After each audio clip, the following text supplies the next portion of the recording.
Hello, everybody. I'm Martina Battocchio. I'm a EU project officer at the European Heat Pump Association. Thank you for joining our webinar today on the winners of the Heat Pump Award of 2022. First, let me start by briefly introducing to you this project. So the Heat Pump Award is a EHPA project which recognizes the most efficient, smart, and sustainable heat pump projects at the local level. It was launched in 2011 to highlight cities and regions that have put in place an energy efficient project, which takes advantage of heat pump technology, of course. The international appeal of this award has grown over time, and now it attracts participants from all over Europe and beyond. In fact, since 2011, we've had 39 participating countries, 293 project submissions, and 239 cities. This project aims to collect best practices examples of heat pumps in urban areas to present to the European Union authorities, create role models for those who still hesitate to change to a heat pump, raise people's awareness of the potential of heat pumps, and also recognize the innovative and continuous work in this sector. The competition is calling for projects from the whole chain of applications, so single residential, commercial, and industrial buildings. And another important element is the level of integration in thermal grids and with other renewable technologies, such as solar panels. We have 5 different award categories. We have the Heat Pump City of the Year, which is the category that recognizes heat pump projects implemented at the local level with the support of the city, including the integration of heat pump systems into city-owned utilities and district heating networks. The Decarbindustry category, which honors projects that demonstrate a smart and efficient use of waste heat and heat pumps in industrial processes, leading to a significant decarbonization of the industry. We have the Decarbuilding category, which recognizes projects that are focused on decarbonizing the residential and tertiary sectors, such as buildings, throughout the deployment of heat pumps and other clean energy solutions.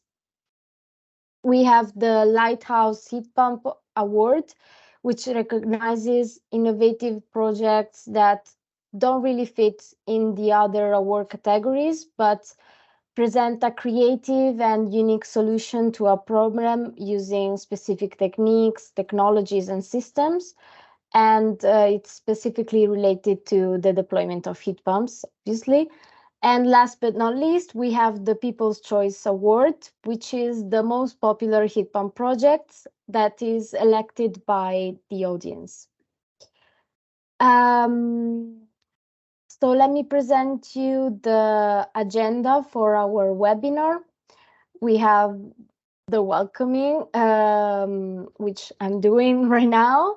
Then we have a brief keynote speech by our sponsors for the Heat Pump Award of 2023, which is Frascold. And then we will have the different project presentations from our speakers, Q&A sessions where you can ask whatever questions you have related to the project. You can just write it in the chat, and then the final remarks and goodbyes. So that being said, let me proceed with introducing our sponsor, Frascold. and our speaker for the keynote speech, which is Marco Perri. He's a research and development and environmental system manager at Frascold. He's an electronic engineer who has been working at Frascold for 10 years now. He's the backbone of the research and development department, and he has worked his way up to the research and development manager and head of laboratory, getting experience in performances, new refrigerants, capacity regulation, and many other aspects related to the compressor and the complete application. He's also passionate about any gizmo with mechanical movements. So, Marco, please, the floor is yours. Thank you very much. Welcome, everybody. So thank you very much, Martina, for this opportunity.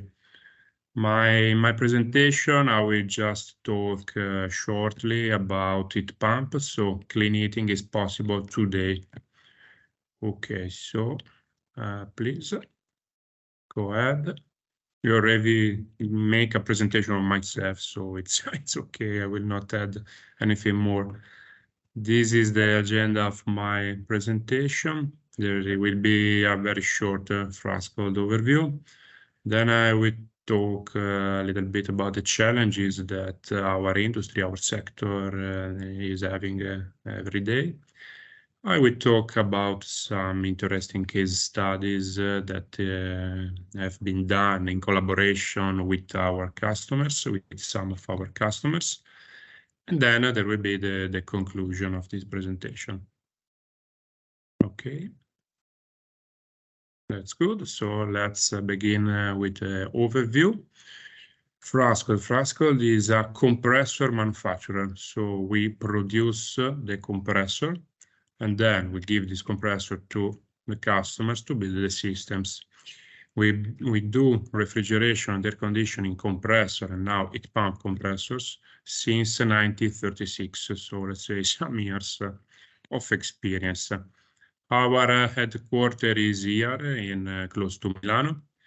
And then we have some branches. In our headquarters, we have a capability production of 70,000 screw and reciprocating compressors. We produce only these two types of compressors.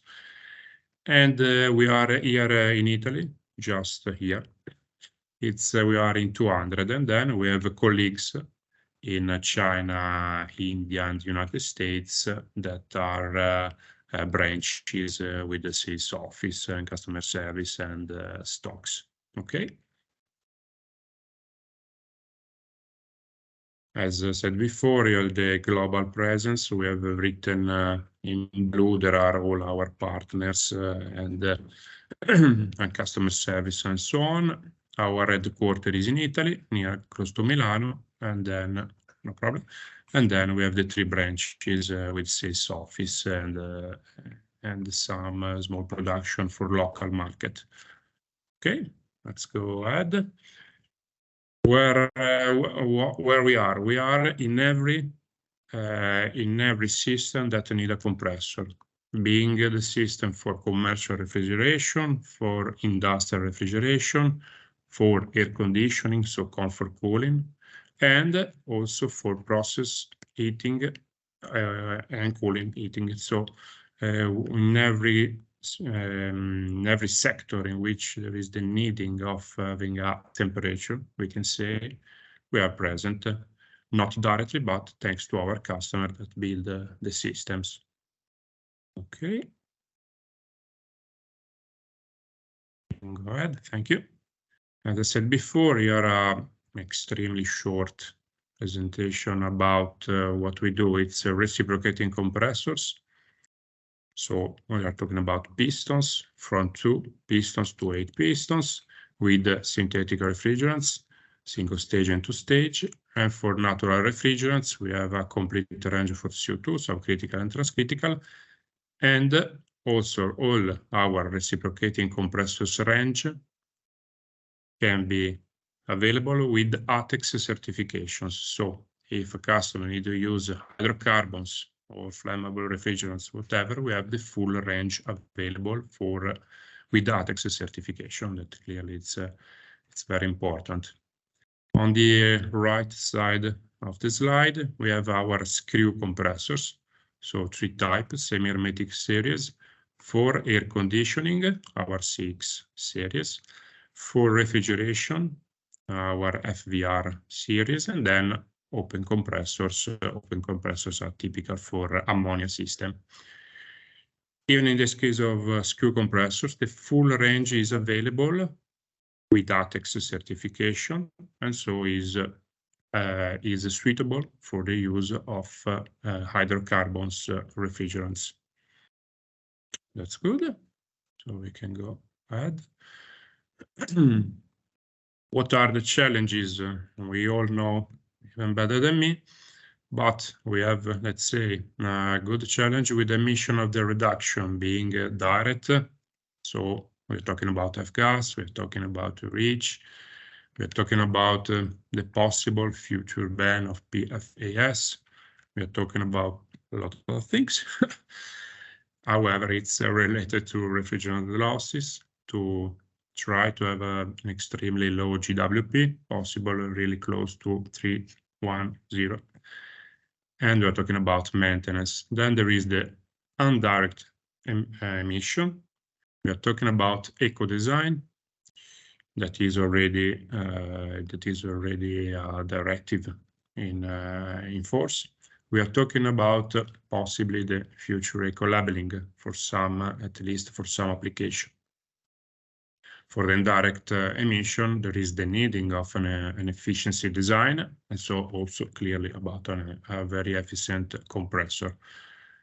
And so we are talking about component selection and availability. Okay, that's good.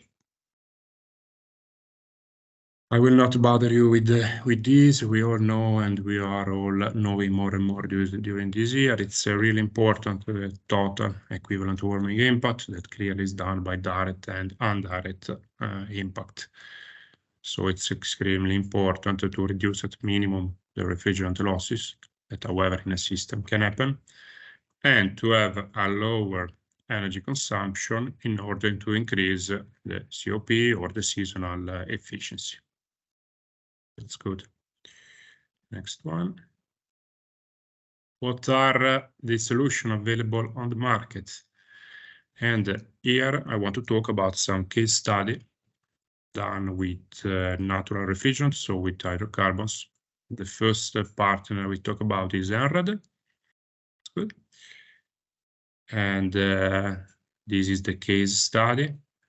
Has won the Decarbindustry 2022 award as the world's most environmentally friendly furniture factory.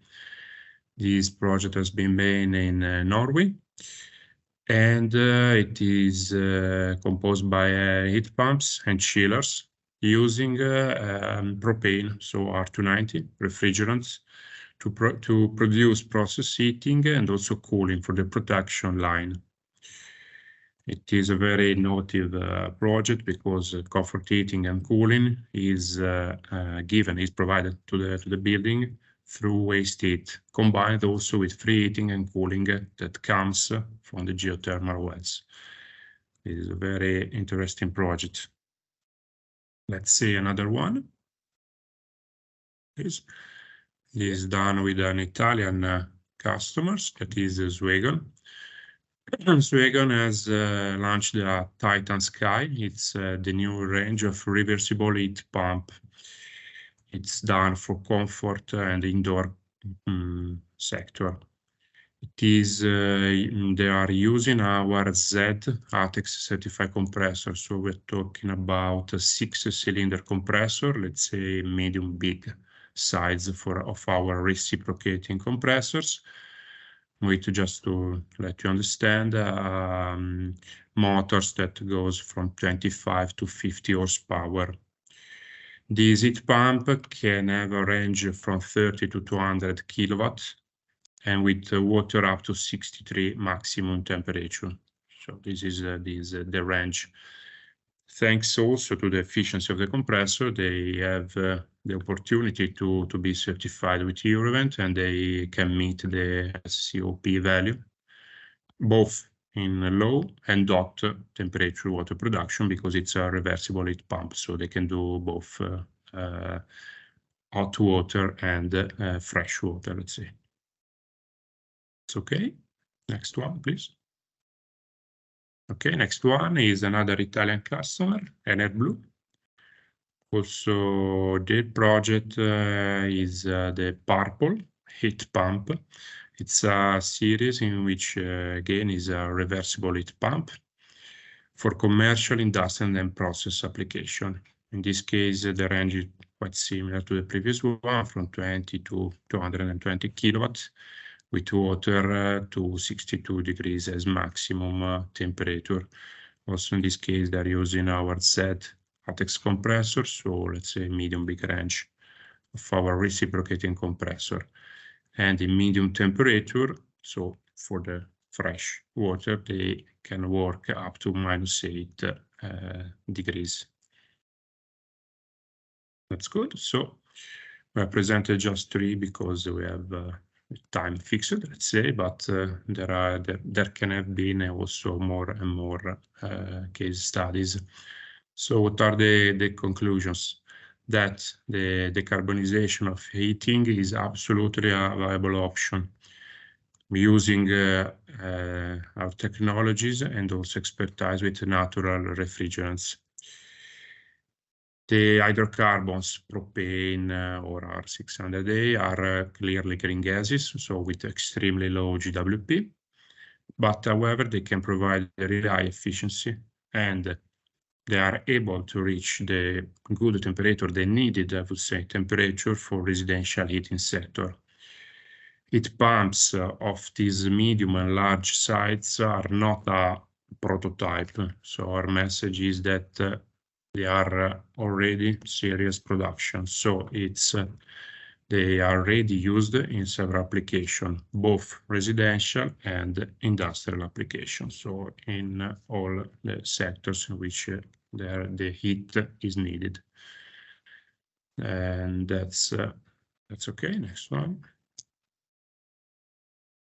Okay, so for the moment, I just want to say thank you.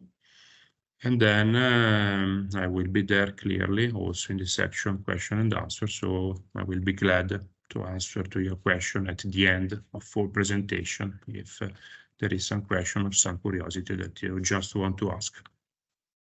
Give back the line to Martina. That's good. Thank you. Thank you, Marco, for the speech. Now I can officially welcome our award winners, and we can start with the first presentation for the Castle Water Park water source heat pump project, winner of the Heat Pump City of the Year Award. Our speaker and presenter for this project is Hugh Thompson, who is the project director at Vital Energy. He has been instrumental in developing and delivering several of the UK's highest profile decentralized renewable energy projects, including the Queensquay and Castle Park water source heat pump projects. Hugh, the floor is yours. Thank you, Martina. Good morning, everyone. As Martina says, my name's Hugh Thompson. I'm a project director with Vital Energy. I've got the pleasure of sharing this short presentation to highlight the work we did in the project at Castle Park, Bristol, in the UK. We were engaged as the principal contractor in addition to developing the design from REBA Stage 3 through to REBA Stage 5. I'm just going to run through the presentation, give you a little overview first of all, if my technology works. So, overview is just going to include the main part of the project, the main elements, the solution we ended up coming up with as a team, any design considerations we had to make during that process, some of the construction logistics, which may not be used to what you're hearing, but I'll let you know, my background's more about delivery as opposed to design, so this will be definitely around about the delivery of the project, and then the conclusion of where we got to. So, Bristol City Council, they declared a climate emergency and set some targets for reaching carbon neutrality by 2030. The Castle Park Heat Pump project is basically going to assist the council in doing that. It was the UK's largest single water sourced heat pump system. I mentioned Queen's Quay, that has 2 smaller heat pumps, but combined makes a slightly larger one. But Castle Park's the largest UK single sourced. Produces water up to 70, 80 degrees, which is then distributed through to homes and businesses, and effectively abstract water from the local harbour to achieve this. January 2023, the Mayor of Bristol, he signed a partnership that secured over £1 billion of investment, and it will transform Bristol in the way it generates and distributes stores used energy. The venture that they've got currently on play is known as the Bristol City Leap, and you can find some more good information on that from the website. This investment is going to increase the scale and the pace of investment in the low carbon energy infrastructure. And the water source heat pump basically started that process for the council. Next slide, please. Thank you. So our heat pump basically consists of 3 main elements. We've got an abstraction platform, which you can see in the picture there. The platform sits slightly above the waterline on the floating harbour, and it supports the abstraction pipework. The pipework submerged below the platform, and effectively there's a large basket filter on the inlets, which draws the water from the harbour through the pumping system and a further filtration system, which sits within the energy centre. And that then gets filtered prior to going to the water source heat pump. Just a bit of basic information. The platform's circa 6.8 metres long, 3.2 metres deep, 2.7 metres, and it weighs about 1,500 kilograms. That's including the pipework and equipment. The abstraction platform was an awkward installation because we couldn't put anything permanent in the harbour bed, so we effectively had to cantilever it from the building and suspend it over the water. And this took place by using a 7 metre long beam tied into the existing building. We have 2 specific piles that sit as almost like a pivot point, and that allows us to ensure that should something strike it, there's a shear capacity, so it will break away if it has to break away.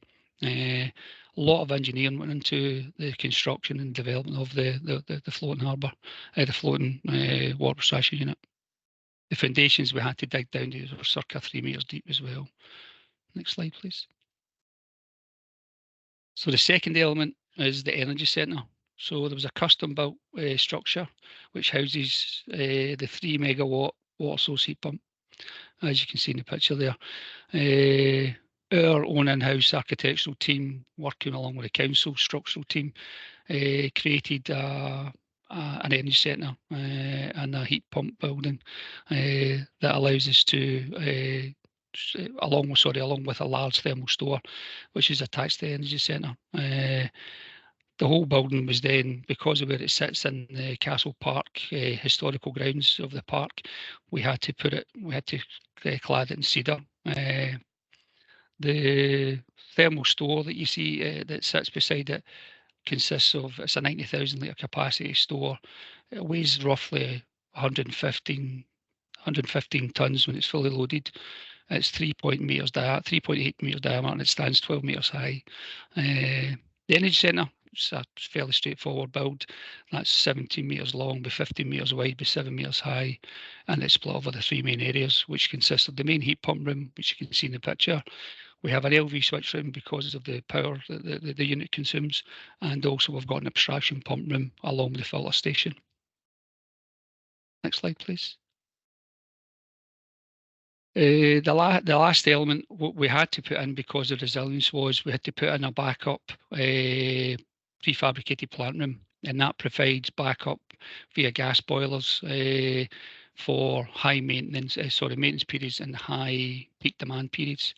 This was a purpose-built package plant room, which was fully manufactured off-site and then was transported and delivered to site. The plant room's, as I said, 15 metres long, 4.3 high, 3.9 wide, and weighs about 32,000 kilograms. So during your design, if you move to the next slide, during your design, we received, sorry, go back one, Martina, if you don't mind. During the design, we received stage 3 information from the client's professional team that we then took on board and evolved into the solution which is currently fitted. The biggest challenge we had was because of the extremely constrained site. We had Castle Park. The floating harbour was an actual source of water. The levels don't change, it's monitored and controlled, the levels, which helps with your design. Whereas in the previous project we had tidal issues to deal with. On this one we had a set level, which was really helpful in the design process. As I said previously, we take the water through the 3 megawatt water source heat pump, and we increase it from the temperature within the river or the harbour through the process of the heat pump. We take it up to 70 to 80 degrees, depending on what the client's looking for. The existing Bristol heat network runs on the borderline of the site. And this made it very simple for us to actually tie into the existing infrastructure which was in place, and that allows us to feed into the 1,000 or so homes and the businesses in the area. So part of our challenge, next slide please, Maria. Martina. So part of our challenge was to ensure we didn't damage the ecology of the harbour. It was paramount both to us and the client. And to achieve this, we did a lot of work with environmental specialists to ensure the harbour was unharmed. Solution we took was to take the water from the harbour and ensure we returned it without coming into contact with any chemicals. The system basically takes 3 degrees of heat from the harbour and it's no adverse effects because we pump it back in with 3 degrees delta, so there's no impact on the ecology of the harbour. We also had to install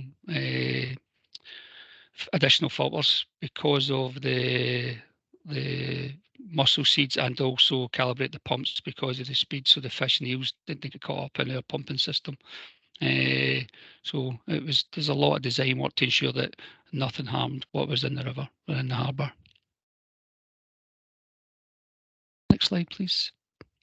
As you can see, there's a very simple diagram that we've used to explain to a few people who visited the site, but effectively the water's taken via the abstraction pipework, which is submerged below the waterline. The water's filtered to prevent the debris. That's the heavy grey filter on the intakes. The smaller particles are removed by internal filters within the pumping station, and that removes mussel eggs. If they hatch and grow within the pipework, it causes all sorts of problems within the pipework. Once the water is filtered, it passes through the water source heat pump where the ambient heat reacts with the ammonia and creates a low pressure vapour.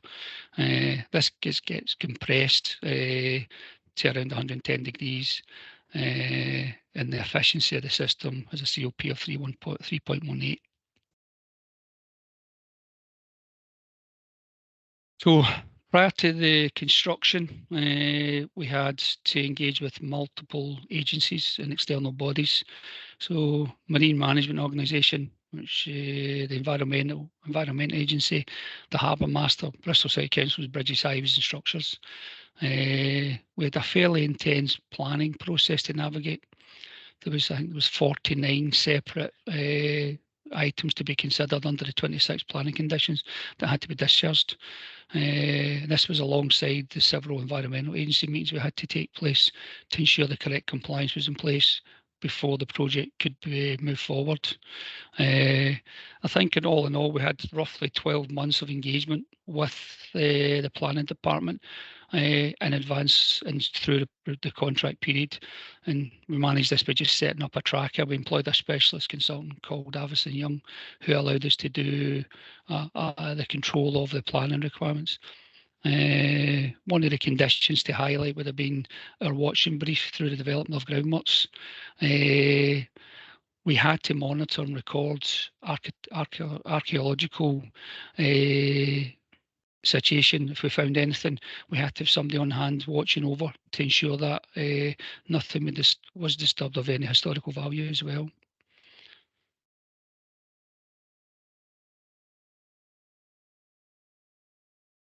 So the main constraints of Castle Park was definitely the position of the site in relation to the limited working space we had. If you can imagine a general site, you would normally have access from most areas.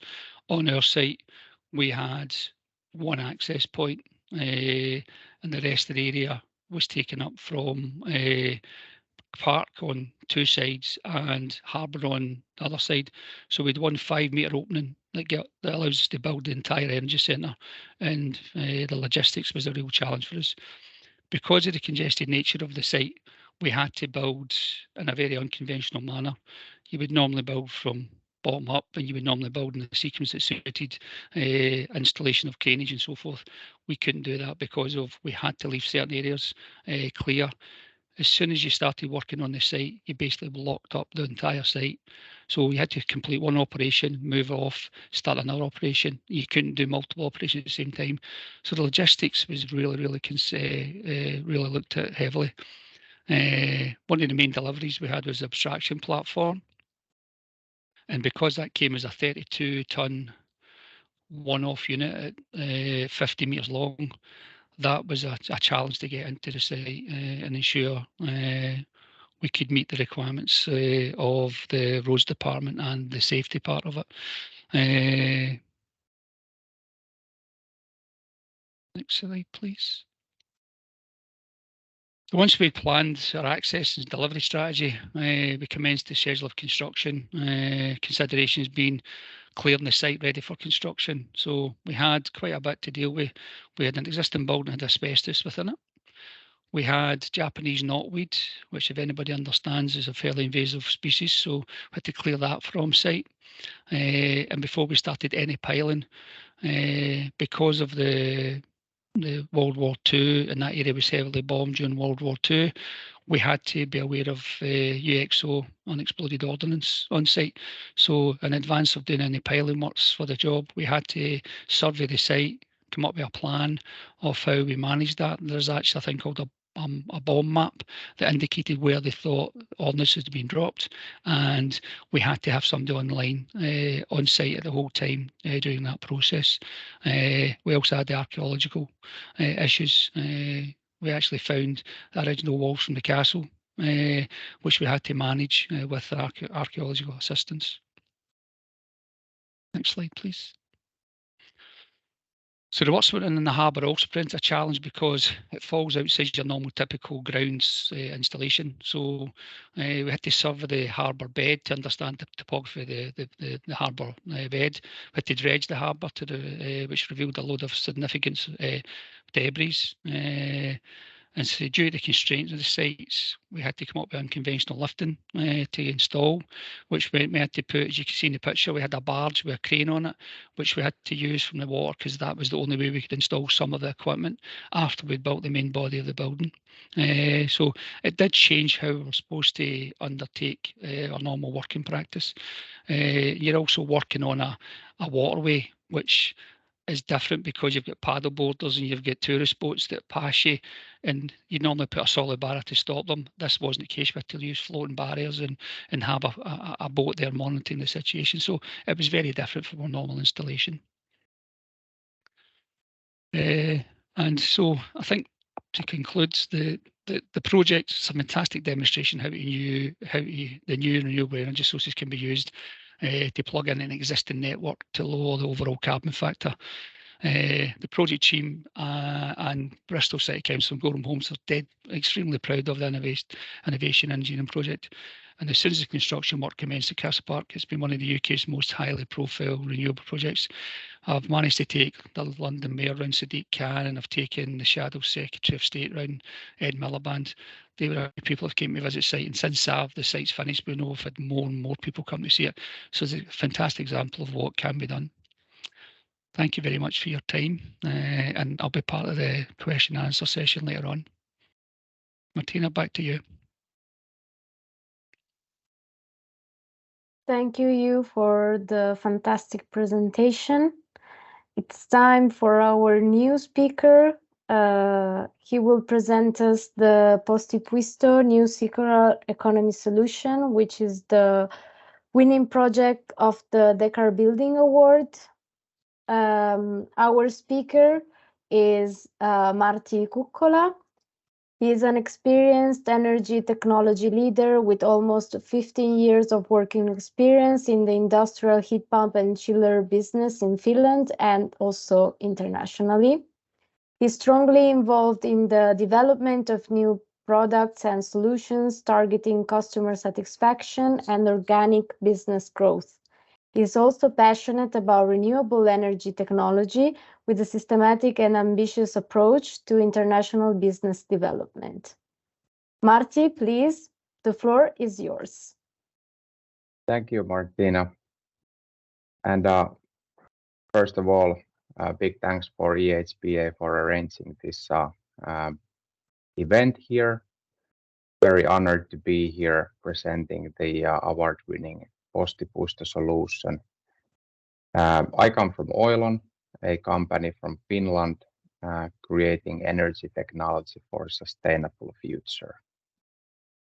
Next slide. So, we together with the Helsinki Energy applied with the Postipuisto solution this award, and very honored, and I think it's a great example of how two companies together can come up then with a circular solution. Next slide.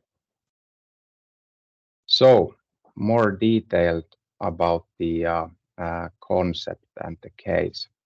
So this Postipuisto area is a new area in Helsinki where there was this block of flats, and there also this kind of a grocery store.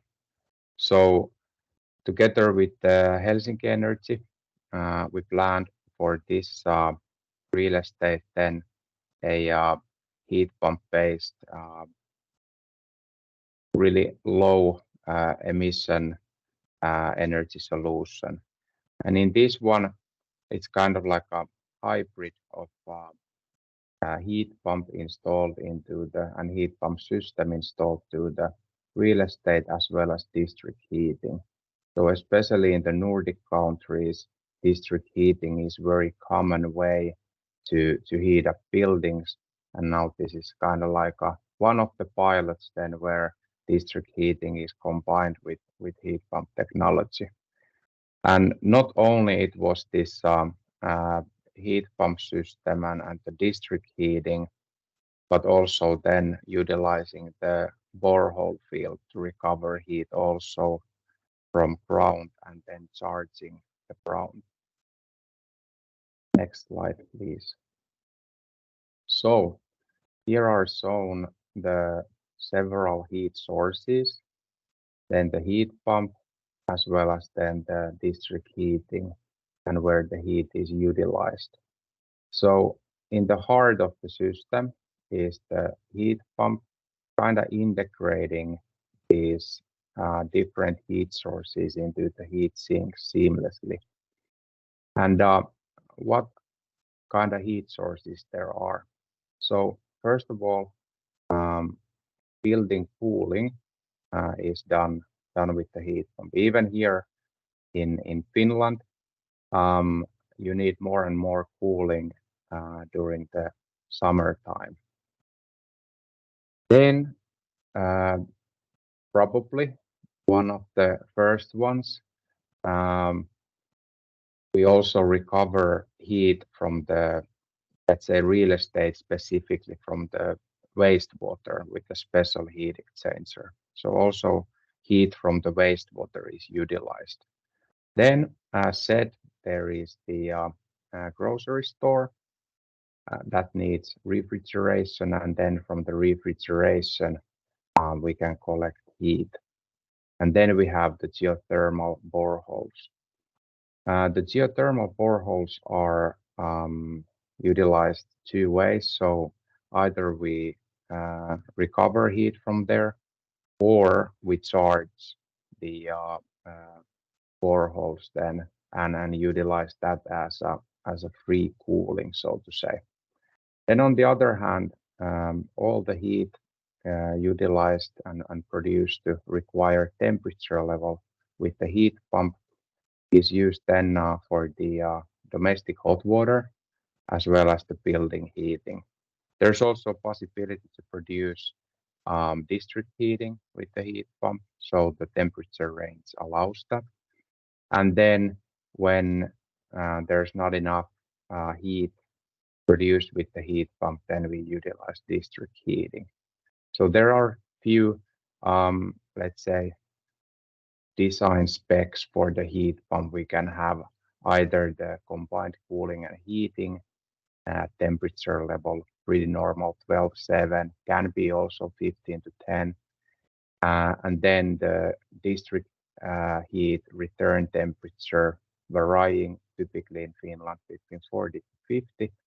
And then the heat output temperature about 80 degrees. So in those conditions, we can reach a combined COP of 4.9. Alternatively, when utilizing the borehole field, the typical design temperature then is 0 to 3, and then at that point also can be we can survive with the lower temperatures when we are doing the building specific heating and domestic hot water. So several heat sources, several heat sinks working throughout the year, trying to then find the best way to circulate energy. That's what this is about. Next slide, please. And then seeing is believing. So here is from the quite early era of this case a 12-month follow period. So we can see here on the upper graph the heat consumption as well as then the cooling energy consumption. So we had there a little bit more than 100 megawatt hours needed heating energy, or heat needed during the January, and then towards summer less and less. But then during summer there was also cooling needed, and there's some overlap in the September figures. So Septembers are not particularly hot or cold in Finland, so that's not the reason, but the little overlap there in the figures. So there was also cooling needed then during summer, but of course heating need is the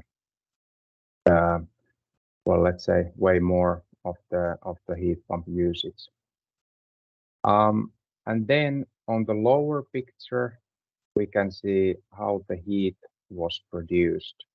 So as green, we can see kind of the free heat. So the heat basically from the heat sources of the heat pump. So there is on the left hand list, we can see the different heat sources. There's a majority of the waste heat comes from the grocery store, grocery store refrigeration system, over 220 megawatt hours during this 12-month period. Then from wastewater, 53 megawatt hours. Then real estate cooling, 46. And then the ground source or the borehole field charging or recovering heat from there. So since it's a positive figure, that means that it was actually during the 12-month period, it was charged more than heat was utilized from the ground. And then that was the green part of the column. Then there is the electricity that the heat pump as well as the auxiliary system, including pumps, has used. And then we can see also the additional district heating that had to be used to cover the whole heat energy needed. So very nice pilot case where then heat pump is used very like locally there to integrate the different heat sources, and then also the integration with the district heating network. That's all. Thank you. Thank you, Martti, for your presentation. Martti will be here also for the Q&A, so if you have any questions for him, feel free to ask them, to write them in the chat. And now we have the presentation for our Decarbindustry Award. The project is the world's most environmentally friendly furniture factory, and our speaker for this project is Andreas Bakang. He has extensive experience of developing environmentally friendly energy solution and is a prominent profile in Sweden regarding the transition from synthetic to natural refrigerants. He also runs 1.5 Degrees, a podcast about sustainable cooling and heating. In the podcast, he interviews industry experts and spreads knowledge to help more people in the industry switch to climate-friendly solutions. He also runs a farm and horse ranch outside work to relax from work, riding horses, beekeeping, and exercising every day. Road bike cycling is his passion. Andreas, it's your time to shine. Yes, thank you very much. And especially it's Italy, and I like a lot of espressos. So it's doing road bike cycling. It's Belgium, Italy is really nice countries in that way. So yeah, let's get started. I will mention, I think, a couple of times natural refrigerants today because it's our mission, and it's been our mission the whole time.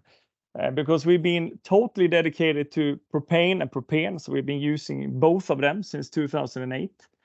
And there's been a lot of learning by doing, I can say. And last week I joked when I gave a speech at the one place a couple of years ago. They nicknamed me Mr. Barbecue because I'm working with propane. And I told them now, they invited me last week to give a speech at the meeting they had. And I said, you know, you old farts, these old guys, that last time you give me a name, Mr. Barbecue. So now I'm very thankful for being invited here again, because that means that we have been fighting for something very good. And now we have understood what you need to do. So let's move on with the next slide, Matilda. So just to mention that we have had a very specific why the whole time, and that's been working with the natural refrigerants. We've been educating the companies, different types of communities, government, even just to make sure that we get a change from synthetic refrigerants to natural refrigerants. So we have always talked about giving carbon-free heating and cooling without any forever chemicals like PFAS, for example, and TFA. So can move on to the next slide. And the world's most environmentally friendly furniture factory was a product we were asked in the beginning just to deliver a traditional heat pump solution. And after just a few weeks, they said that we have a lot of heat and cooling need for the painting process in this factory. So why not we try to do something and combine that? And like Marco said before, I want to be very specific here that working with propane is not anything special. We have like standard units and have had the whole time, and we have several hundreds of units around in Norway, Finland, and Sweden. Everything from steel factories to paper industry to meat factories, school, hospitals. So they are everywhere, even the Norwegian castle. So we have them, yeah, pretty much everywhere. So this factory, the Plus, have received a lot of rewards. Everything from design, sustainability. I think they have a long list on the website, but of course the best one and most important one must be for winning the industrial category at the European Heat Pump Association, I guess. So let's move on. We're not going to be too nerdy. We're not going to dig into this too much, but just want to explain very briefly. Marco has already told you a lot about this product, so thank you for that, Frascold. I still want my discount. The comfort cooling and cooling process here, we have on the left side, where we are working with the comfort cooling for the building, and we have a cooling process connected to the painting process. So it was about 250 kilowatts, something like that. And for the heating, for the production and the building, it was calculated about 430 kilowatts. So we had 4 of our standard units here. 2 of them are dedicated to only producing heat, and 2 of them are used to both cool and heat. And we also had the idea with using the geothermal well for free cooling. And what we came up with, I just looked at the figures 2 days ago. I did an interview. We have some really interested people in how this product is working, so they are following up on everything really. So we were looking into how is different areas divided, and the heat that we've been using, the heating part of the building, where we're using the waste heat from the painting process, is covering like the whole need for the comfort heat in the building as well. So I don't think that during the production time, since they started up, we have never had to produce heat for the building. We have only been using the waste heat, and that was better than expected. And I think that's also has to do with how they have isolated this building, because it's BREEAM outstanding. So there is like some really high demands to make sure that everything is as good as it can be. And on the cooling side, the geothermal source has also been much better than expected, because we have had temperatures between +5 to +12. I checked now from January to October. There was a peak on the temperature with 12 degrees, and it occurred when it was 35 degrees outside. I don't have any figures here on how much we are producing with the machines and how much we use from the free cooling, but there is a majority of the free cooling covering the need for the production and the building. So it's much better than we expected. And if I remember right, we have about 2,500 meters that we've been drilling here. So yeah. So you can move on. Thanks. And general, people always like to compare before, after. But in this case, everything is like new. And we don't have anything to benchmark against. So it's we can only benchmark between the different sources using electricity. And since the start, we had 1 shift, 8 hours of working time per day. And since April this year, it's 16 hours. So it's twice as much. But still, the figures still look the same, especially for the geothermal well. We thought it was going to be, we're going to have to produce more cooling, but they got to have a high flow through them. What's coming up this year, we were supposed to have done this already this year, and it was to install 1 more heat pump to produce high temperature. Frascold have had some, because we've been working with isobutane R600A and test running it here up to 85 degrees. So we were going to release that as a product, but Frascold came up with a compressor here that we received this summer from R&D, where we could use propane up to 75 degrees. They say more, but I don't believe it until we have like really tested it. So I have said that I'm going to say that we're going to use it up to 75 degrees. So hopefully we'll have that installed before the summer. We need to do some more test running here in the factory before we send it out. And just to give you figures, since we don't have anything to compare with the benchmark against, then I checked at the last BREEAM Outstanding report. And over the 6 months, you have, remember, it's LED lights that's been using 75,000 kilowatt hours. And the machines have been using 55 kilowatt hours. So it's just shows you how extremely effective this is. And of course, there are some free sources here that maybe brings down the figure. Maybe we have some DX experts here that are going to say that, yeah, but you need the power to run the circulation pumps as well. Yeah, and I have that figure as well. So it's about, I think, 18,000 kilowatt hours. So we are still running the circulation pumps, the heat pumps, and the chillers. We are still underneath the LED light consumption in the factory. So I think that says it all. It's really impressive. And back to the natural refrigerants again. Now it's gonna hurt a bit, I think, for the European Heat Pump Association, because I have atmospheres as I'll be using the figures that they have, because they are more pro for working with the natural refrigerants, perhaps. But I want to come back to this, that we are in the middle of a change. For us, it's been the whole time since we started here. The change has been around for like 15 years.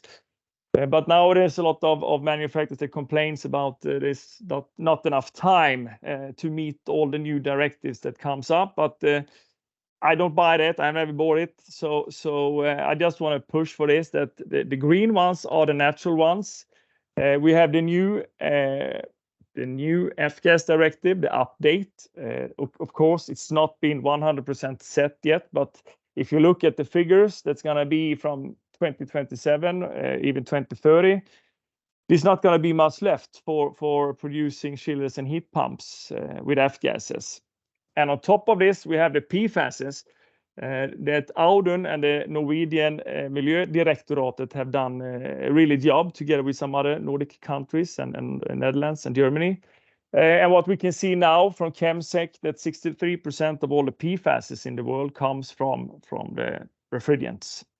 So I also want to show you here on the next slide. I don't think it starts direct, but I want to show you just how do we handle this according to the standards when it comes to running machines, placing them indoor with A3 refrigerants. And I didn't have any vacation this year because I was making movies instead.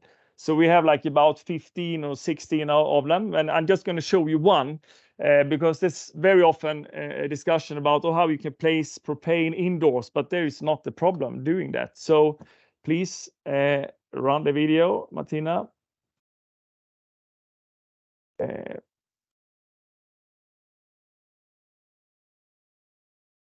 Because this is the same basics as we have at the Plus. So just to show you, I mean, we have several hundreds of units, but we have never, I think, it's only been small leakages, maybe 3 or 4 places. It's the gas detector, don't even recognize them because they are so small. But we have a solution where we cut off all the power if there is a very small volume of propane. It also forces the fan. It's 9 liters per second and kilograms of refrigerants according to the standard and minimum. You also need to have a sub pressure on 20 Pascal inside the cabinet. So you make sure that you have a decent force when you're sucking it out from the cabinet. We have pre-installed ventilation pipes inside the cabinets. So you duct them up to the ventilation that you need on the inside of the building. And you make sure that you place the fan between the inside and outside wall, because you want to make sure that you have a sub pressure through the whole ventilation canal. And then you make sure that you have a decent area where you let the air out. It looks more than it is really. So also one thing that comes up is that, okay, if we get the gases, if we have a exchanger that's going to break, okay, then we're going to get air gases inside the brine. And then you use this and just blend it down in a blending vessel, and you let the gas down it. It will come up, and you make sure that you have attached the ventilation on top of it. It will go out the same way. So there is also a need for a safety valve.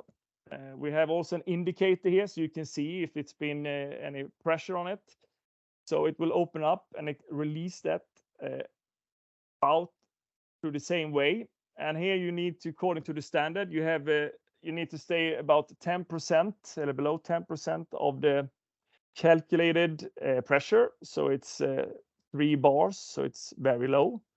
And you release it out on the same place as you do with the ventilation. So I just wanted to tie this up using A3 refrigerants with what we've been doing for a very, very long time. So yeah. Thank you, everyone. And thank you, Martina, for your patience, for me being very late with a lot of things. Thank you, Andreas, for the amazing presentation. We have to move on to our next project because we're a little bit behind schedule. Our next project is GEOLO, the long life cycle of property begins underground, winner of the Lighthouse HP Award. Our speakers are Janne. Janne is 53 years old, married and has 2 boys. He lives near Helsinki in the city of Espoo. I hope I said that right. Sorry if I butchered it. Yeah, and is currently working as the CEO of Rack Systems, Climate Solutions, and GEOLO. He has long-standing construction business expertise coming from different angles and areas. He has worked for several years as CEO of a construction company, and he also ran a construction business in Nordic countries and the UK for Würth Group for a total of 11 years before that. Our second speaker is Nico. Since he was young, Nico has worked in various heat pump repair, installation, and design tasks. He lives in Tampere together with his girlfriend in an apartment heated and cooled by a heat pump. He currently works at Enersys and is in charge of planning and managing clients' large heat pump projects as a senior project manager. The floor is yours. Thank you. Yeah, thank you very much, Martina, for opening words. And yeah, okay, I think that because this is a bit different thing that the guys before has introduced, we need to have a couple of things to clear out first. That okay, we are concentrating on construction period, so we are doing the things before the guys are handling the buildings afterwards. So I do know that the Enersys is also focusing on the building period when the building life cycles goes on, but our focus area with GEOLO is construction period. Actually, we do know that the construction industry is one of the most CO2 generating industry areas. That's one of the biggest things to solve with. And the other big thing in here is what we have been figuring out for several years before we were able to start was how to use the geoenergy for a safe way and for efficient way during the construction period. That has been a mystery to think about for several years before, and it took for us almost a little bit more than one year to solve all the technical problems, how to do these things. Yeah, the first projects and first year is behind already. And in the picture, you can see the first ever GEOLO unit is going to the construction site. Our project team who has been innovating this solution is we have been there, and Enersys and Rototec, the guys, several guys from the different companies has been joining the project. It needed a wide understanding of what we are doing and what we have to do before we were able to solve all the problems. Well, it's the standalone movable heat pump solution. It's like I said for construction period. And yeah, we are using the carbon neutral geoenergy, geothermal energy, but also the air to produce clean energy with the patented innovations. There is two big issues when you are using the geoenergy during the construction period. The other thing is how to generate enough energy for construction period, because we do need approximately 2 times more energy than when the building is ready. So we need energy for warming up the structures, the building structures. We need the energy to dry out the building structures, and then we need to be able to keep the right conditions inside of the building, which means that the humidity level and temperature levels are the right ones. So +18 to +20 and humidity level approximately 50% or under that. Then we know that everything is working well and everything is happening the right way during the construction period.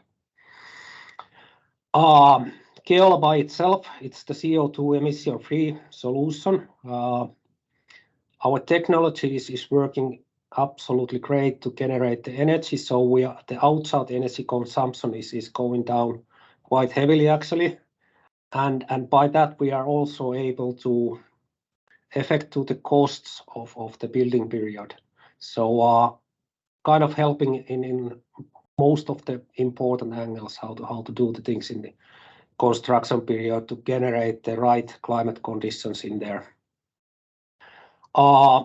And of course, when we are working with the geoenergy and air, we are able to do it around a year. So like the guys before, we are able to do the heating, but we also can do the cooling during the construction period, which is kind of brand new thing in construction industry. And what it means that all the materials if you have been trying to do the painting in +30, you know that it's not easy task. But now with the cooling, we can help the construction industry to make the productivity also during the summertime. And also, Yeah. And one thing, we could also load geoenergy field during the summertime. So we are loading like a battery energy to the ground. So that's a good point. That's a good point. Yeah, that's what we are doing, and that's one of the most important things to keep the geoenergy field in good conditions. And actually, we did that in a couple of minus degrees also during the winter. So it's not only the summertime, but we can do it autumn and early in the springtime also. So it helps a lot.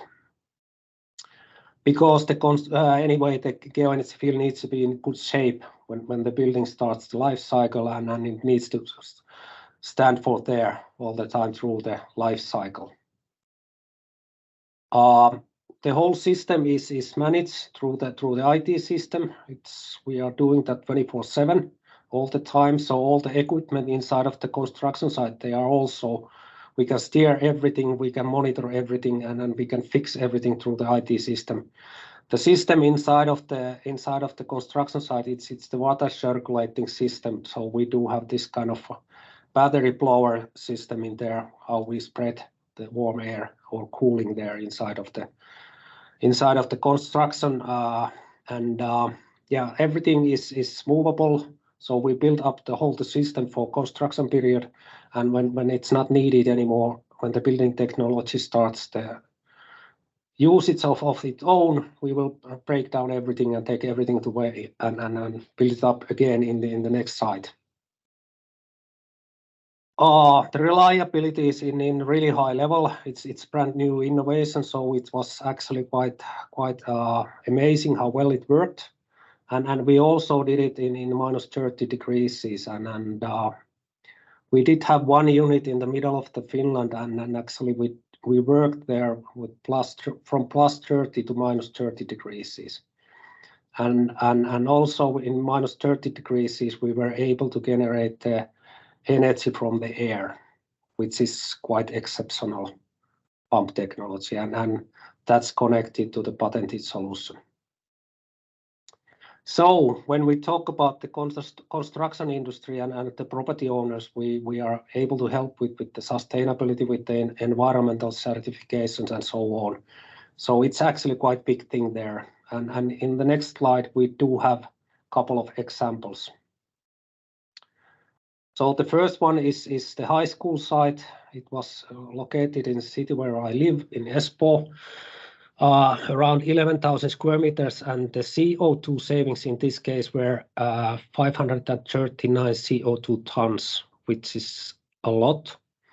And it equals, if we just calculate in the construction period, it's the 49 CO2 kilos per square meter, which is approximately 12% from the construction period. So the effect is huge in here. Outside energy consumption dropped approximately 80%. And the construction site, they were really happy in there because the drying times were faster. All the working phases and everything can be set up more accurate way to go on, and all the realized costs were lower than the comparable energy sources. And the other project in there, I'm losing my time already. Other was the housing project, a little bit smaller case, and in there also the CO2 emissions were huge if we compare to the size of the building. The same things in there also. And these mystery circles in here, 49 times around the world and 20 times around the world, this means that with the average emission car, with those CO2 emission savings, in the school case, you can drive 94 times around the world, and this housing case, 20 times around the world. So that's give you the picture how big the CO2 emission savings really are. I could talk about these cases 2 hours approximately, but I think that my time is already done. So thank you very much for this. Thank you. Thank you both for the presentation. We'll move on to the final, last but not least, project. Trane Thermal System, Broomfield College, Derby, UK, is the winning project for the People's Choice Award. And our speaker is Louis Rombre, Secretary General at Trane Technologies. He's a portfolio and marketing leader at Trane and ANS since 2014. He leads product management and marketing communication, and also product portfolio lifecycle, including chillers, heat pumps, and rooftops. He's responsible for new product development for the HVAC unitary portfolio, using the stage gate process to effectively launch new products. From 2006 to 2014, he had multiple roles in product management and channel development at Ingersoll Rand. And from 2001 to 2003, project engineering at CEDO. I hope I said that right. Louis, please, it's your time to shine. Thank you, Martina. So you just made me go back in time. So I feel just a little bit older now. So as Martina said, we supply a very nice project. We call it Thermal System in our companies and with our customers. So it was a concept, as you will see some pictures and we'll explain better the concept. This is for the Broomfield College in Derby in the UK. So maybe you can just show the next slide, Martina. So Broomfield campus is a public college that provides education in agriculture, horticulture, education. Part of the UK government public sector decarbonization scheme. The campus was awarded a lot of monies to carry out on several decarbonization activities, mainly to replace obviously gas-fired boilers with heat pumps. So that's where Trane work with that customers to make this happen. So it was not just the EHPA award. We were highlighted with this project in different government decarbonization report in 2022. So it was really well appreciated from our customers, the public and the government offices that sponsor the Derby College project. So you see a little bit of pictures of what we provide. So at the end, we provide, we call it a thermal system. So it's also known as a cascade system, where you combine air-cooled heat pumps. So you see the little Conquest. So this is a commercial name for Trane. And then we combine this with a city booster. So that's allow us to reach living water temperature up to 80 degrees. And obviously that's the type of temperature that are required by customers to replace, let's say, their gas boilers one for one. So the project there, you see around 600 kilowatt of heating capacity. Another good point on top of replacing the gas boilers and reducing, obviously, carbon emission, our system are equipped with low GWP refrigerants, so 454B or 1234ZE.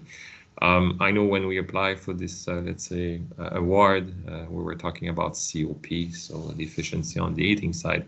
But one thing we really promote with our customers makes more sense is to talk more about the total efficiency ratio, so the TER, where really you look at the efficiency in heating and efficiency in cooling, because also the system can do cooling in the summer for comfort application, and then during, let's say, other needs, you can have hot water, or for the comfort, or for gas boiler replacement for sanitary water. So at the end, it makes more sense to look at the TER type of perspective, where you combine the cooling and heating capacity on top of the power input. And then when you really use at this, let's say, full efficiency ratio, looking at the different usage of the energy, or for cooling or heating, and you compare this to, let's say, gas boilers combined maybe with the chillers, the efficiency ratios goes up to 400%. So it's a much, much more efficient system than the traditional, or let's say, old way or old legacy project where you would have maybe a chillers or gas boilers combined together. So that's another clear advantage that we promote with our customers, and our customers see the result. Oh, sorry, there's a camera that makes the light on and off here. Sorry. Next one. So this is nice pictures. So this is real, right? It's happening. So obviously there's some piping between the air-cooled units that is outside, and then we call it the city booster inside, and then with the pump system there.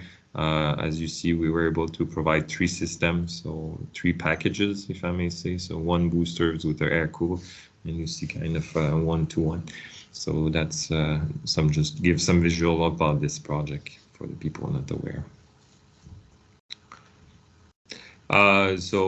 Here's just to show it a bit of the saving that our customers saw very quickly in the first year. So we're talking about 790,000 kilowatt hours of energy saving, and then also you see the CO2 emission that the project represent. Right? So this is very nice, and obviously, like I said, we got award. And we had a lot of, let's say, good communication and press releases across different businesses and with different customers.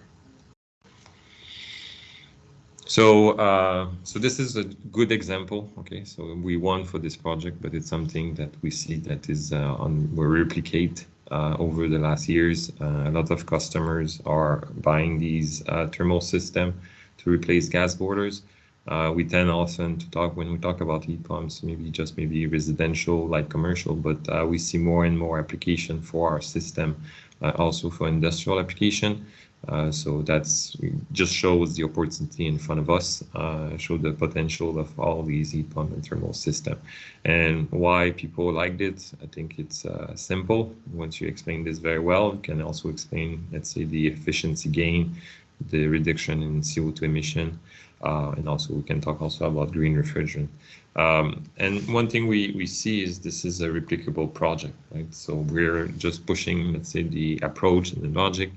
So these packages of an air-cooled system with, let's say, a booster, we're now offering this on skid with tanks. And then we can also provide this as rental equipment. So if someone wants to boost, let's say, their heating capacity for a specific reason, we can come with our packages, our skid, and really offer not only equipment sales, but also rental sales. So really offering, let's say, more variability in terms of application and project for similar thermal system.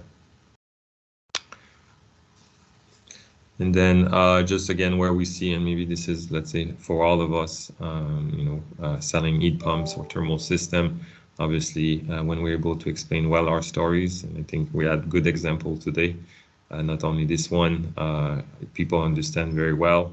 And then where you can have, let's say, this combination of financial saving and reduction of CO2 emission, but also if you can have help, let's say, from government, subsidy governments, these projects makes even more sense.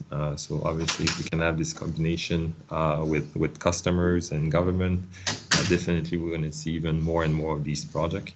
And the other thing I think we need to do much better as an industry to keep educating, keep promoting projects like we've seen today with consultants, with customers, with industries, specialists. So really they can understand that we can provide nice solution to replace, let's say, gas boilers, for example. So thank you, Martina, for your time.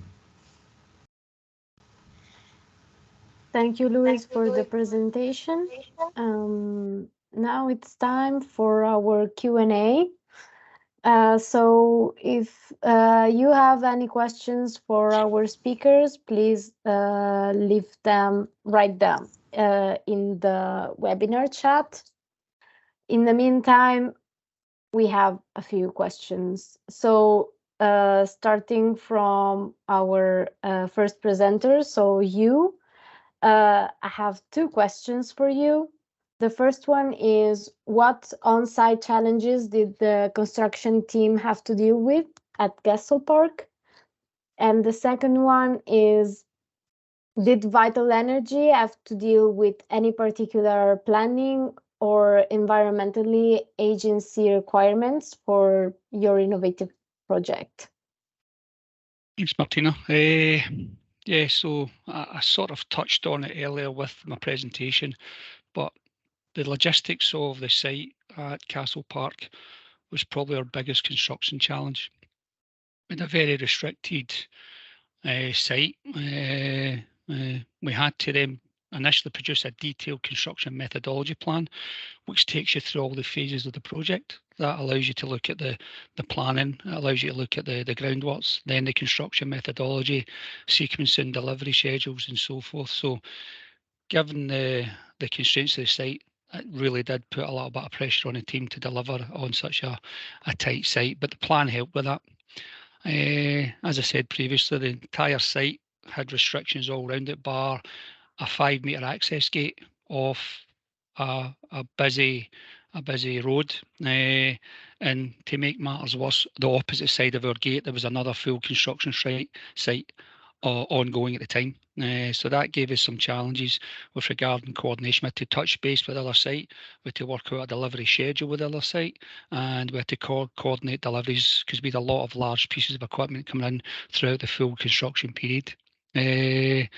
Road closures, lifting plans, all of that, permits to work on the road, all had to be factored into the construction part of it.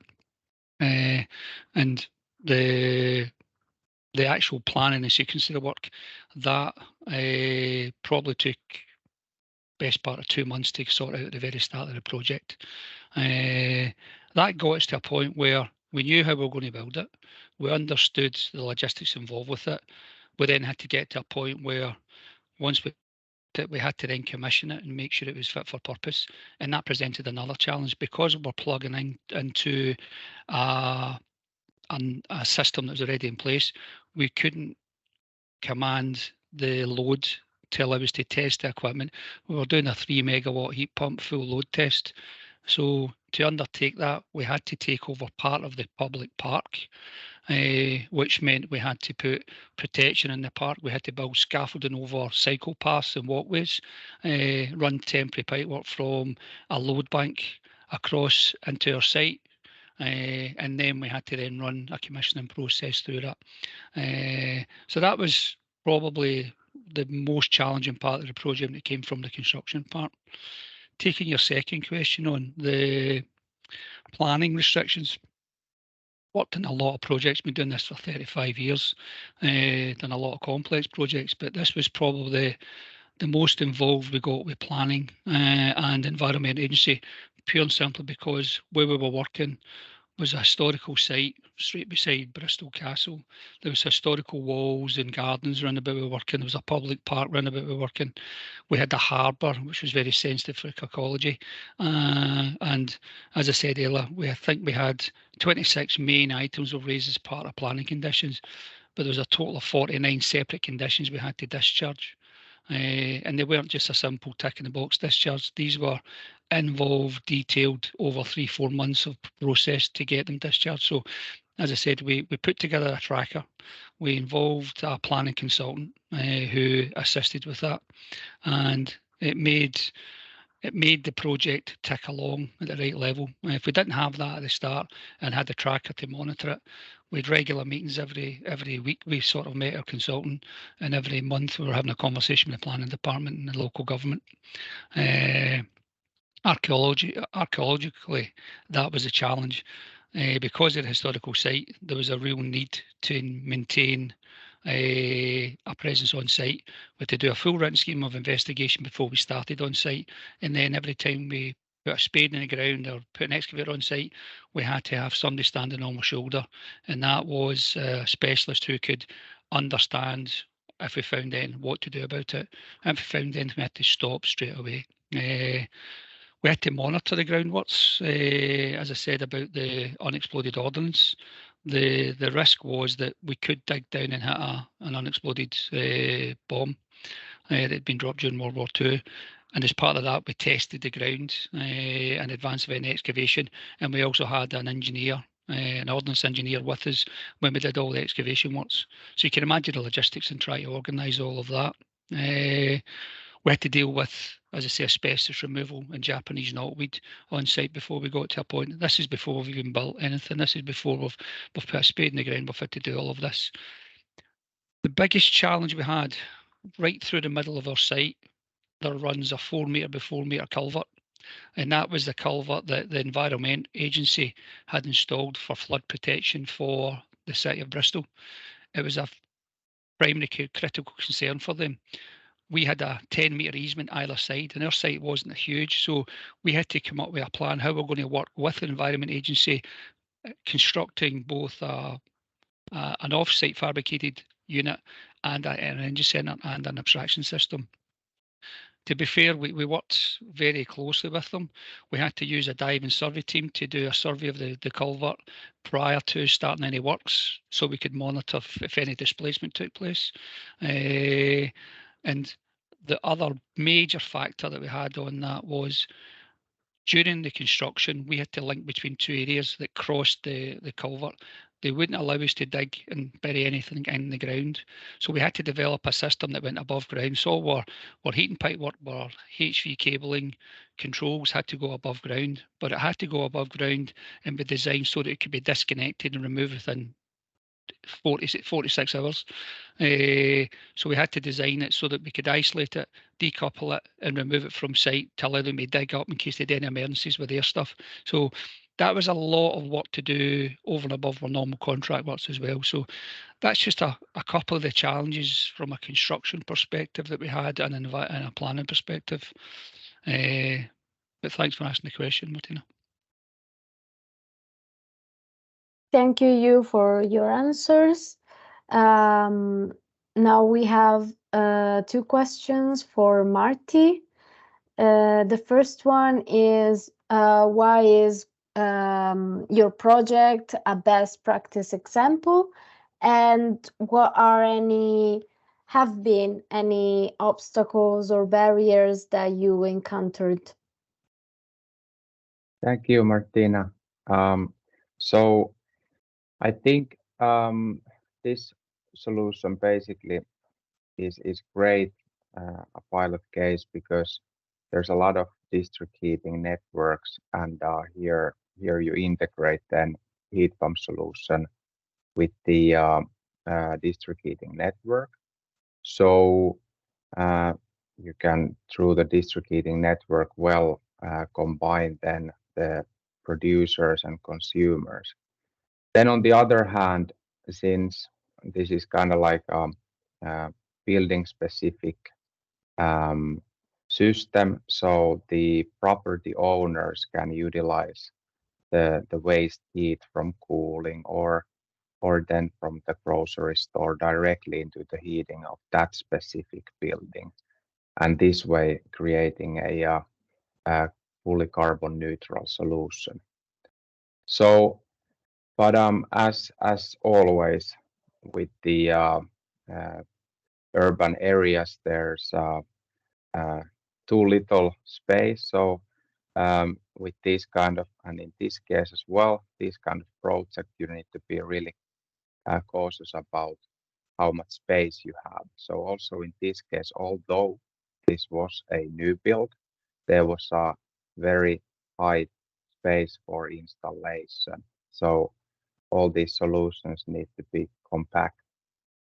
And then, you know, heat pump there in the heart of the system, you really need to pay quite a lot of attention to designing the system and to make sure that then works well throughout the year in all kind of conditions to provide very reliable heating in the various running conditions.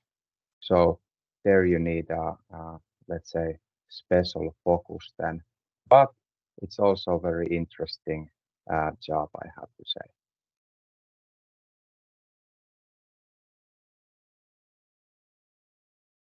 Okay, Martti, thank you for your answers. Now I have two questions for Andreas. So what are NRAD's plans from now on? And also, will you enter the Heat Pump Award again this year? The plans is first to take over Europe and then take over the whole world. So with our propane heat pumps and chillers.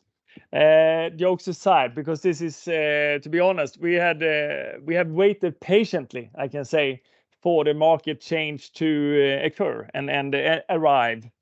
And we have never seen anything like this autumn when it comes to the market changing, and everybody is, I mean, we don't even have to chase customers anymore. They are like coming to us every day and asking and wondering if we could help them out, because the end customer or end users, they have demands for natural refrigerants. And so yeah, I hope that it is gonna be it has been a very slow ride. It's been a lot of learning by doing.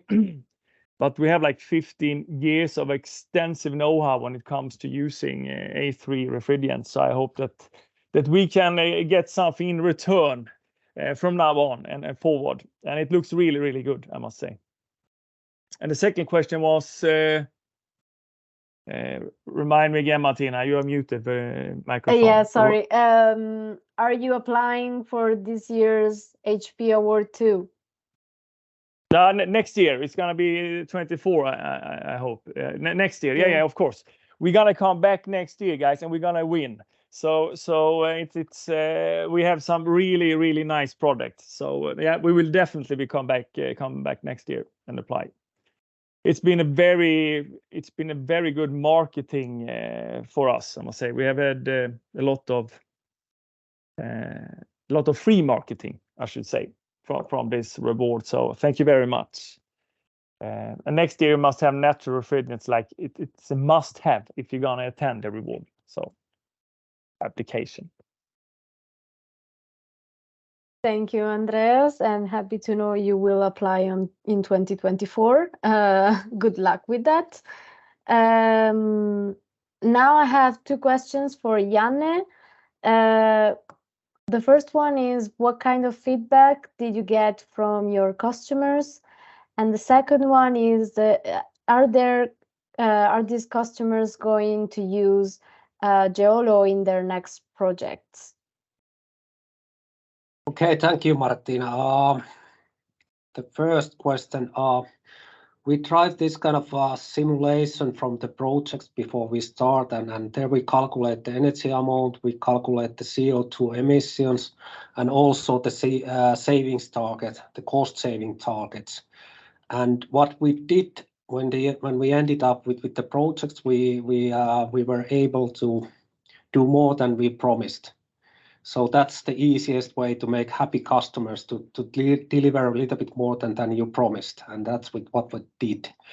So I think that there is a red line for the next question, because we already have started the cases and new projects with the customers who were the first ones with the GEOLO.